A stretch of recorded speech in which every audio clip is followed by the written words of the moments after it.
My name is Scott Jordan. I'm Director of Business Development for Dynamic Funding. We are an 18-year-old leasing company located in Inglewood, Colorado. And I came to the Creative Cannabis Conference, number one, to speak. I spoke yesterday about expanding your business through loans and leases without having to give up equity or control or bring on a partner. So I spoke yesterday before about 60 people. And today I'm here walking around, seeing what is going on in Oregon, what you guys are doing here, because I'm very excited about the opportunities here in the state. It looks to me like Colorado was about 5 years ago or so. And it's a very, very pretty state and with nice people. Do you feel like Oregon might grow in a parallel way to Colorado, or do you feel like the future of recreational marijuana use will be different here in Oregon? I think that you'll probably end up setting your own standards because Oregonians are very unique people. But I think that you have a chance to be larger than Colorado simply because you've got a history and you've also got a couple of states that you border that don't currently have recreational. So I think that's an important factor. And in terms of what you see, if you were to give any special advice to anyone who's not attending this conference and might watch it online, do you have any particular advice for people entering the industry or trying to expand their business in the industry?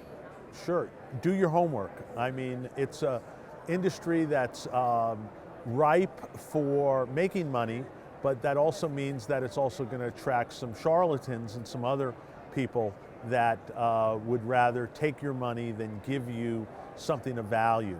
What we try to do is we try to base our business philosophy on a win-win-win situation.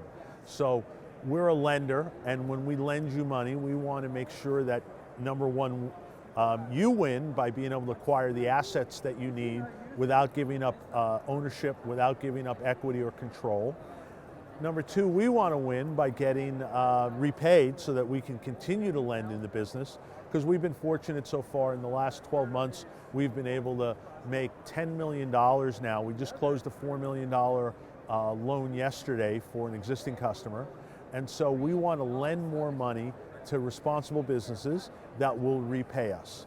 So, and then we feel that it benefits the patients because then businesses can expand and provide more products and services that they might not be able to provide had they had to remain small and just relying on their own budget and their own cash flow in order to expand their cultivation or their retail center. Is there anything else specific about your particular line of business within the industry that you want to talk about? Anything in addition to what you've already said? Sure. We are getting ready to form a new company that will be just involved for cannabis financing. It's called Dynamic Alternative Finance. And our goal is to help all licensed cannabis providers and businesses get the capital they need quickly and easily without having to give up equity, without having to give up control, without having to give up ownership at a fair rate. We feel like every cannabis business should buy their real estate and own their real estate, because why not have your customers pay down your mortgage so that you own the building that you're in free and clear? We think that's a very, very valuable way and value proposition to be able to allow people to create wealth. And after all, if you're owning a business, it's about serving customers, serving patients, but also about building your own family wealth and your own legacy. So we feel that owning your own building is one of the best ways to do that, because now you've got an asset that usually goes up in value, that you can rent out and receive income from. And when you own it free and clear, then all of the income is yours to go ahead and receive. And we're getting ready to close a real estate loan right now at a rate in the 8% range on a 10-year fixed loan, so that this customer will be able to actually lower his payments, own the building outright in 10 years, and be able to have an asset in his family that will perpetuate for the rest of his life and maybe his children's life. Can you talk a little, it sounds like you're talking about very small cap, small business oriented enterprises.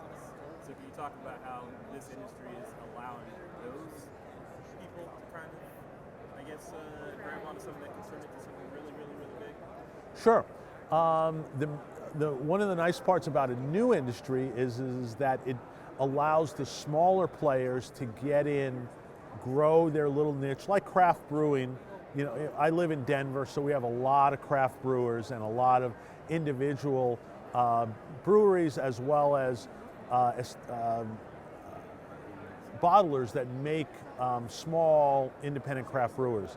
Right now is going to be the best time for a marijuana company to be able to establish their brand while the field is wide open, establish their niche, and probably get bought out later on. One of the ways that we help businesses is by lending to them rather than taking an equity position.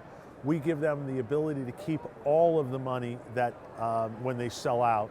And yesterday when I talked about an example of a company called Green Smoke, that was a vaporizing company that got bought by Altria for $110 million, and how they were able to retain $10.6 million more when they sold by going ahead and borrowing money, even though they borrowed at 18% for a couple of years. In the end, they saved themselves, or they retained $10.6 million more by borrowing instead of giving up equity. So that's one of the differences. Many people don't know that borrowing is available. It is today. You can contact me at jordan@dynamicfundinginc.com. Reach out to me on email, website, LinkedIn. I hope I can help you. Look forward to helping you expand your business.